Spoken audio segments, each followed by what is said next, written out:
Instead of scribbling your textbooks of the lecture notes that you would like to remember, and then at the end of the year you must take your eraser and erase all of them back, which takes you one textbook probably 1 hour, it's just gonna be a waste of time. So here's an alternative way I would like to share with you. Use sticky notes. Sticky notes, I did not mean the big size sticky notes. I really meant the sticky notes, a very small size that people use to make bookmarks. Write all the lecture notes that you would like to write on this small size of sticky notes and stick it on the relevant page of textbook. You can also use it for writing down the deadlines, or for example you need to make a note for this particular page your teacher asked to, so you don't have to write anywhere. For my advice, my suggestion, my way is to write the deadline and what to do about that page on this very cute sticky note. So when you close the textbook and once you get home or once you're ready to do your homework, you just go to the labeled sticky notes and do your homework. So once you're done, you can take it off and throw it into the trash bin.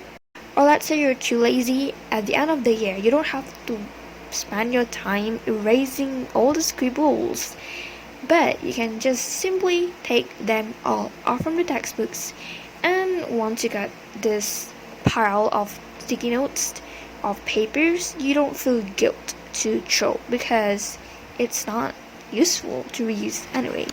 You don't have to use all the aesthetic bookmarks notes, or I call it just not sticky notes. I repeat, you don't have to. Enough, and it's already okay that you use the normal ones.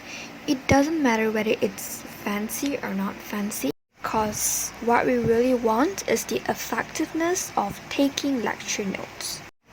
I don't suggest the big size or medium size sticky notes earlier, because if you have a quite big amount of info you would like to save, then sticky notes, this quite big sizes sticky notes on pages of your textbook can be a hassle and not convenient for you to refill your textbook bags during revision or exam or anytime you need. So that's why I suggested the small sticky notes. If you found this video helpful, hit the like button, and I shall say thank you so much for watching.